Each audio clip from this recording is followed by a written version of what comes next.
Streaming on clickorlando.com, you're watching News 6 at 10. It was scary. I mean, it was scary for us living here. I mean, I can only imagine for the people inside. Now on News 6, a SWAT team swarms a house just a couple of miles away from where human remains were found buried. Only News 6 is piecing together new details on how those two scenes are linked to a missing persons case.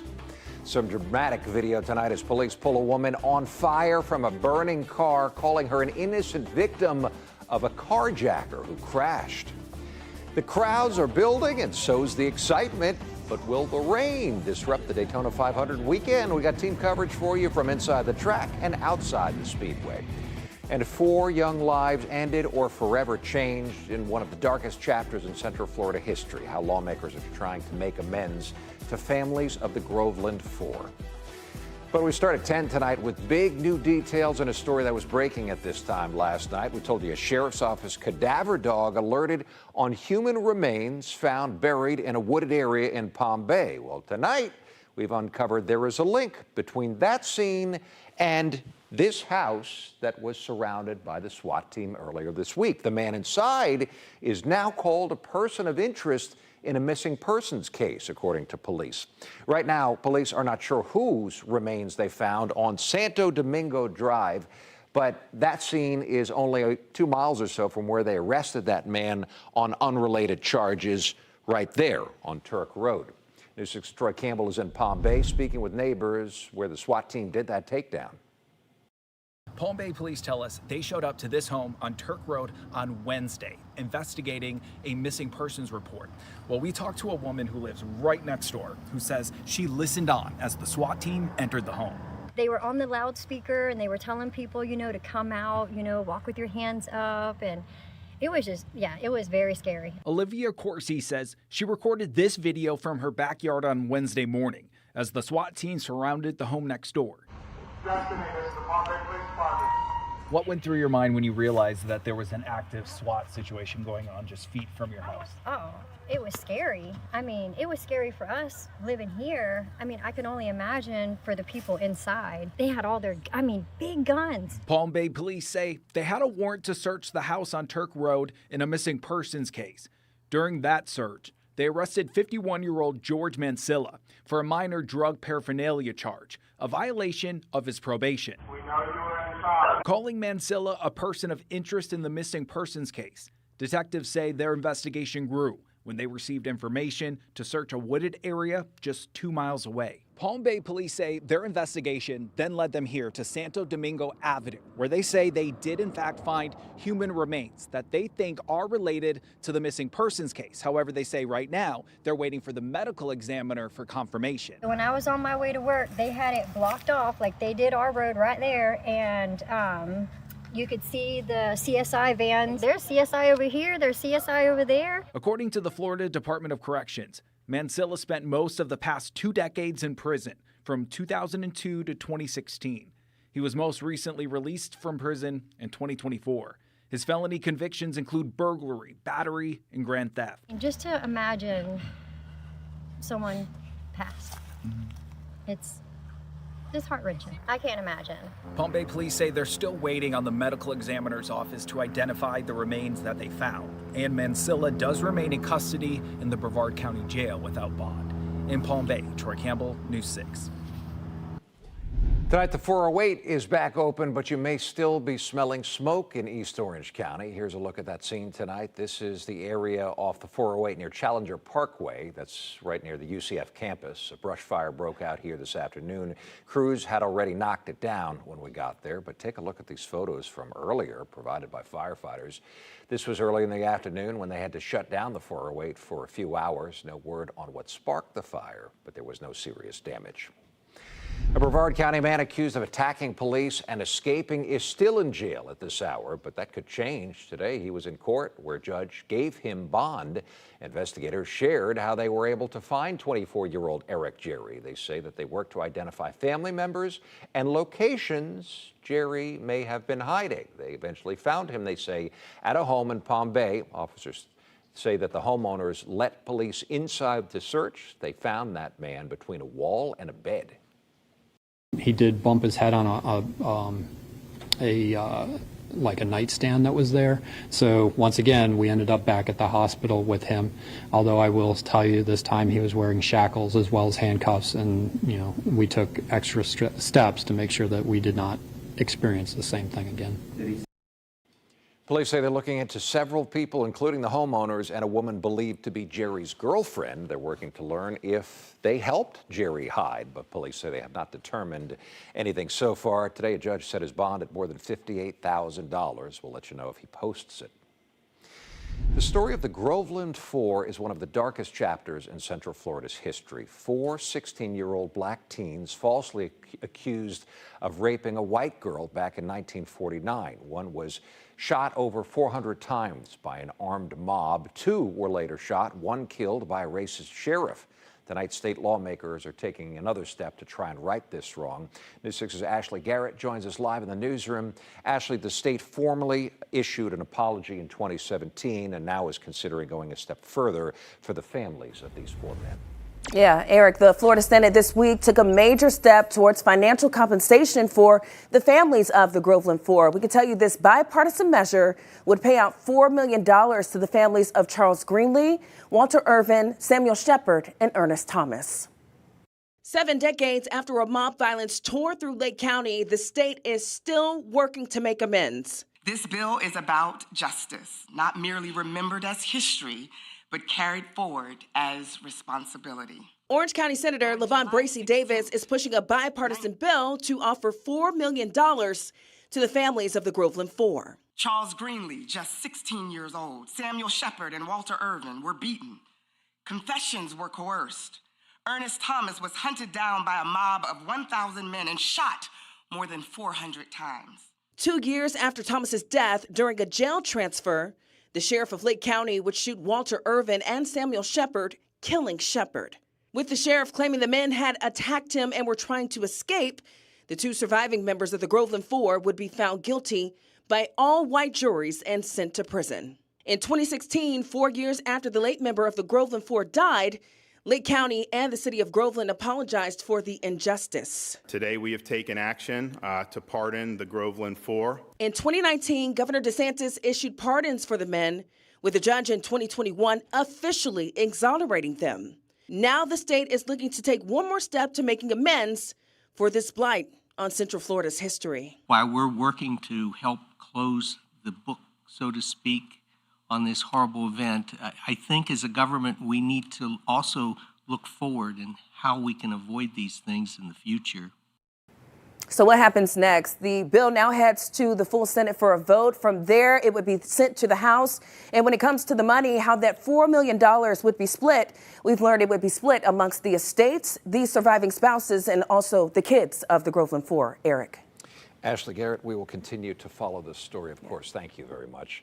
From deputies saving an innocent woman on fire after a carjacking to fans getting excited for the Great American Race this weekend at Daytona Beach, Matt Austin has the other stories making headlines in Central Florida and beyond.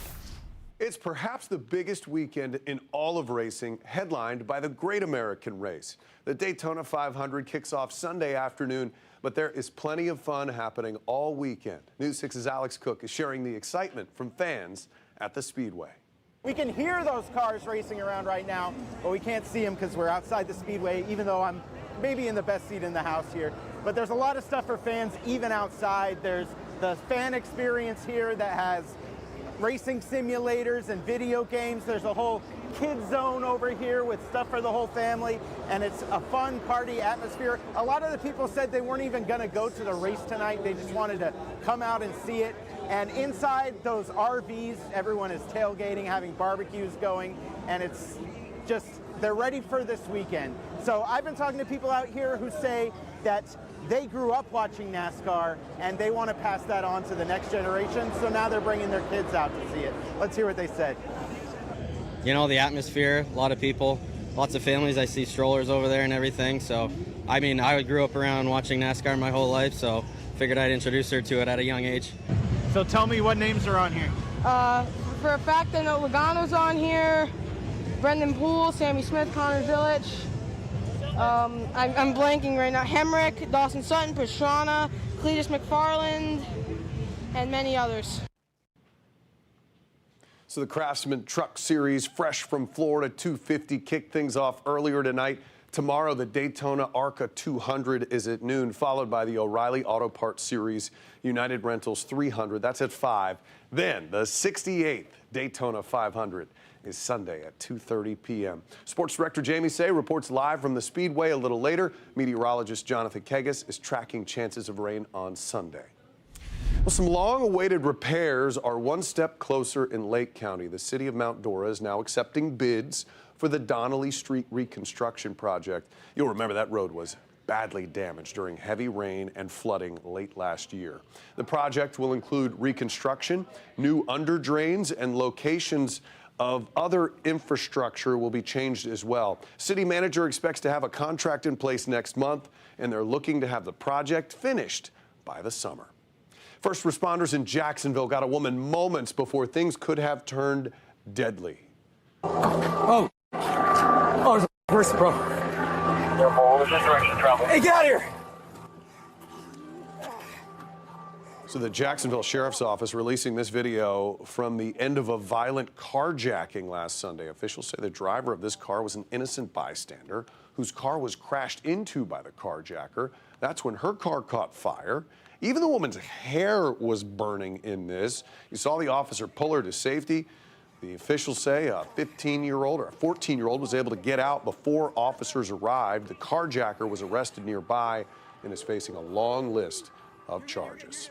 Central Florida may be a hotbed for young geniuses. 8-year-old Roy Zhang from Winter Park was the sole winner from the USA in this year's Medill Ideas for Ears International Hearing Invention Competition for Children.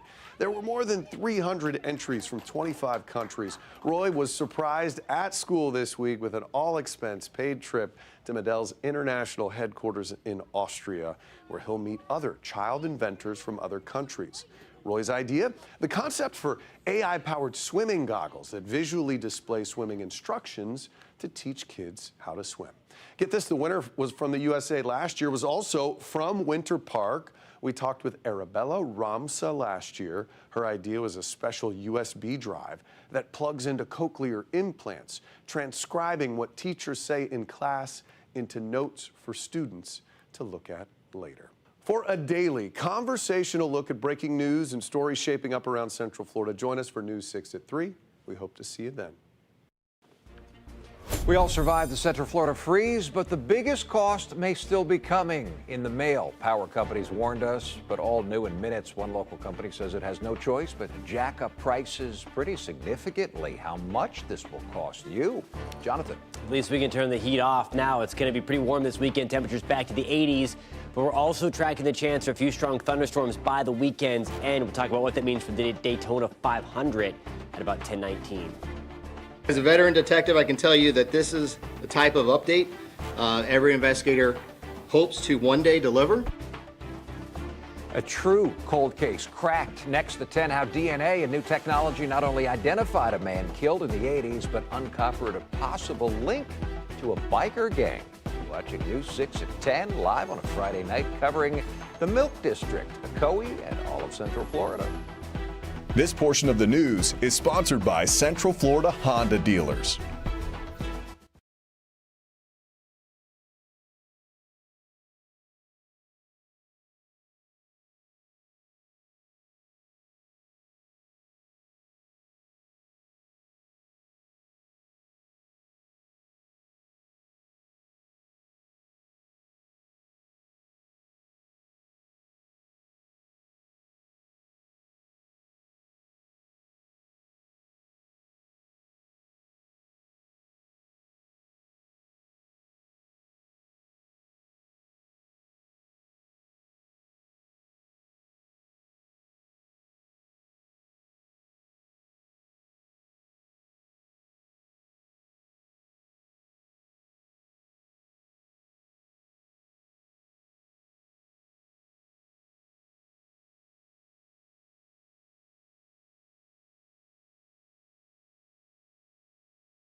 A decades-old missing persons case out of Ocoee is finally closed tonight. News 6's Mike Valenti explains this investigation used DNA technology and led detectives to a possible connection with a motorcycle gang.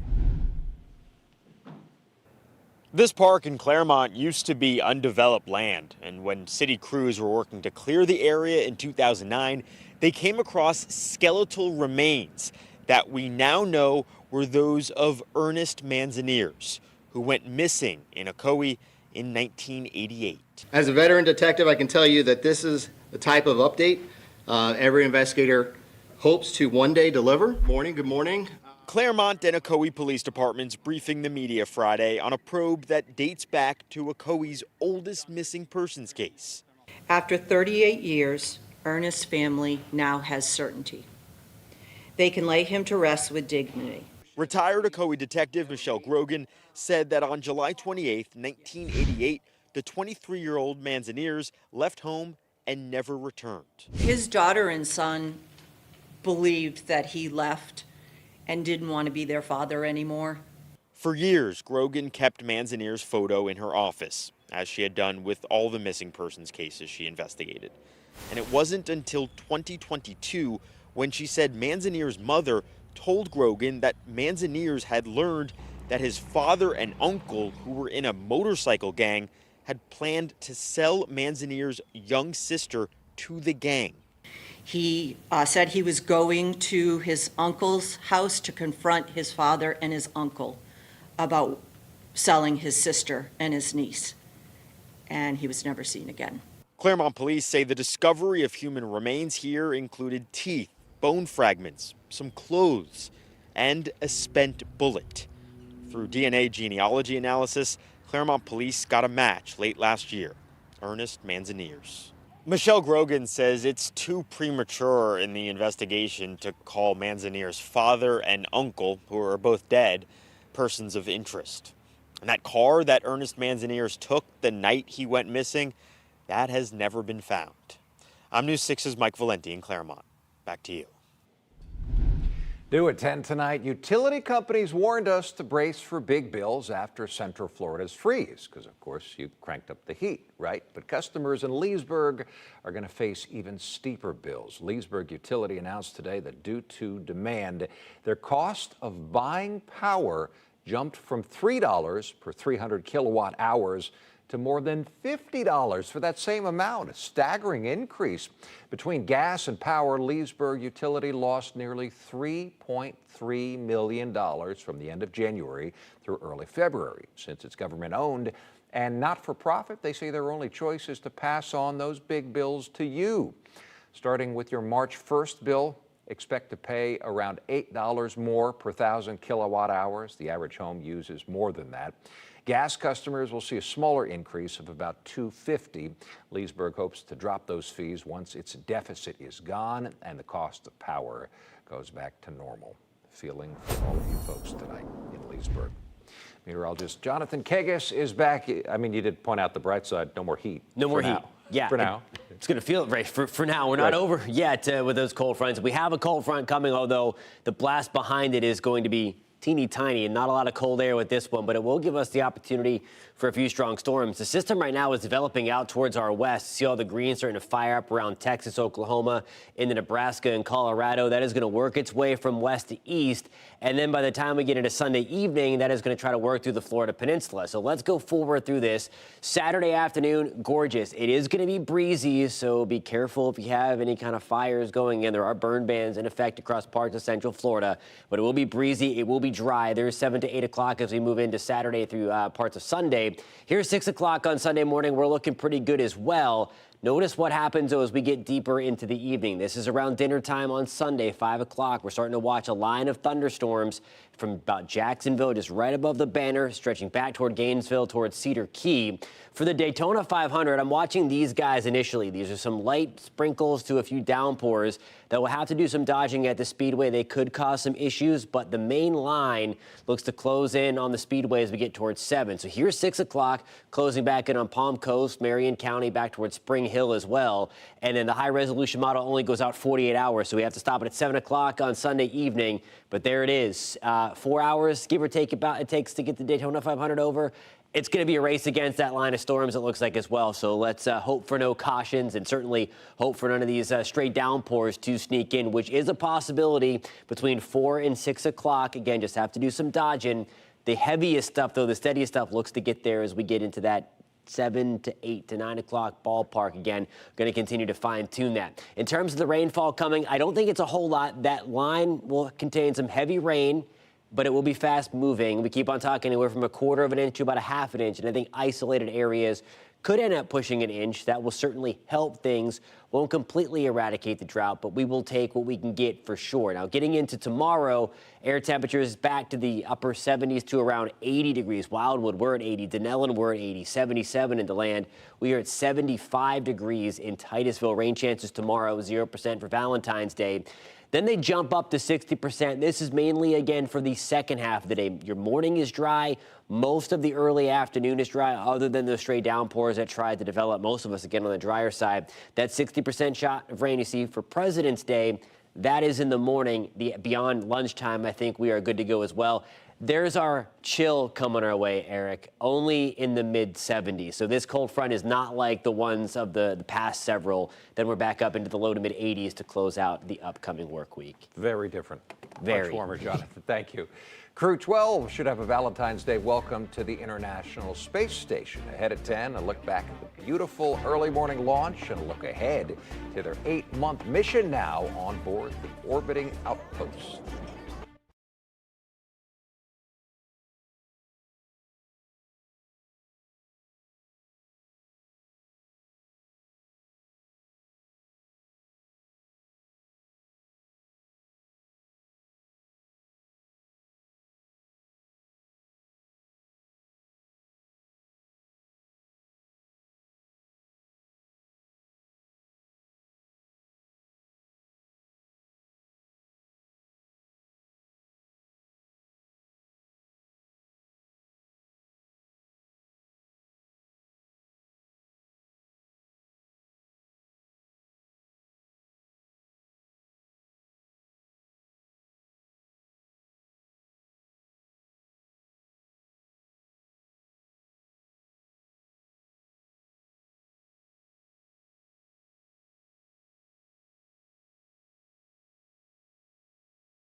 Crew 12 is on their way to the space station after an early morning liftoff from the Cape. I'm News 6's Mark Lehman, and the SpaceX rocket lifted off exactly as planned. It was initially pushed back a couple of days because of weather concerns, but the conditions were perfect this morning.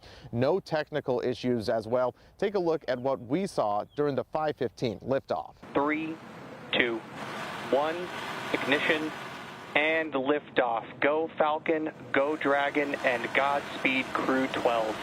The launch lighting up the pre-dawn sky here on the Space Coast. Crew 12 is embarking on an expedited mission to the International Space Station, which has been operating with a skeleton crew of 3 since mid-January.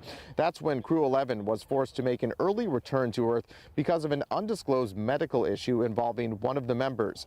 And when it comes to Crew 12, the 4 members spent the overnight hours suiting up and preparing for launch. Their mission will include science experiments aimed at advancing technology for missions to the Moon and Mars. There will also be several spacewalks over the course of 8 months. NASA Administrator Jared Isaacman discussing the success of this morning's launch. We saw a remarkable Crew 12 launch, a very impressive F9 return to launch site. I'm sure everybody heard that. all while Artemis II sits on the pad in preparation for its historic mission. And over there in the distance, you can see the Artemis II rocket sitting on the launch pad. It's now set to lift off next month at the earliest, after it was pushed back during a wet dress rehearsal earlier this month. For Crew 12, they're now on their way to the International Space Station. It's going to be a several-hour journey, and they're set to dock sometime by Saturday afternoon. For now, reporting at Kennedy Space Center, Mark Lehman, News 6.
Pretty nice weekend. It's going to be warm. Temperatures in the 80s. We are watching for the shot for strong thunderstorms Sunday evening. Wildfire risk also going up as a result of that as well. Keeping a very close eye on that. We'll see you again at 11 o'clock with more news. Bye.